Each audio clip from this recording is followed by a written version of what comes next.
Now, when the Christian is gone and the tribulation begins and everyone is fighting for their lives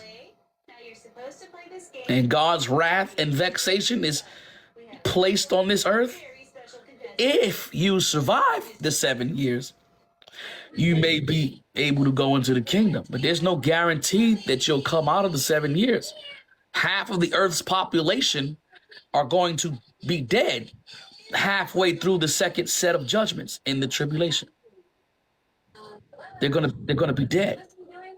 So there's no guarantee that you'll even outlast the 7 years. When Christ said, whosoever seeks to save his life will lose it, and whosoever loses his life for my sake shall find it, that's not spiritual. That's literal.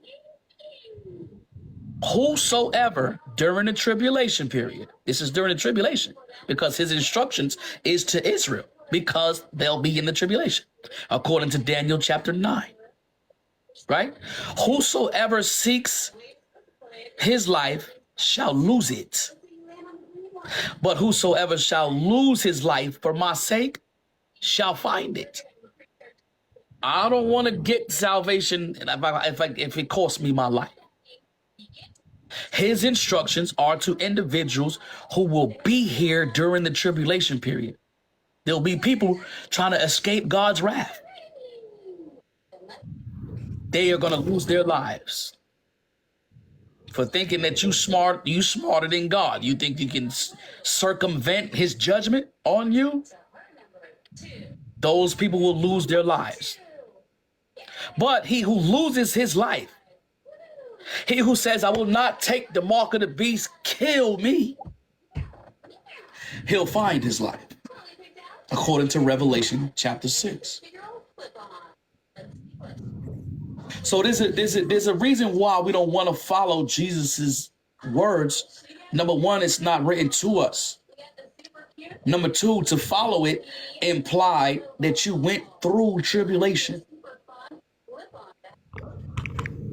And we don't want to, the believer today does not want to endure tribulation if he doesn't have to. That's why our good news is, hey guys, we got to go to Romans 3 real briefly. This is Romans chapter 3, verse 21.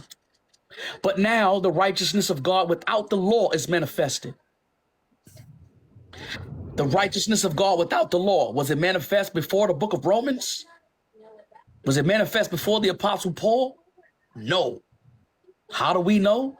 Because Jesus Christ said, I came not to abolish the law, but to fulfill it. So righteousness within the law is what Christ preached. Righteousness apart from the law, without the law, started at the Apostle Paul. They're not the same doctrine. So the good news for me is, hey, guess what? We can be declared righteous without the law. That's good news to me.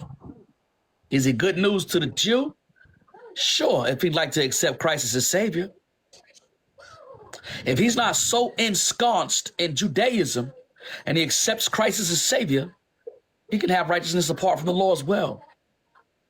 So there is a righteousness in the law and a righteousness outside of the law being manifested by the law and the prophets.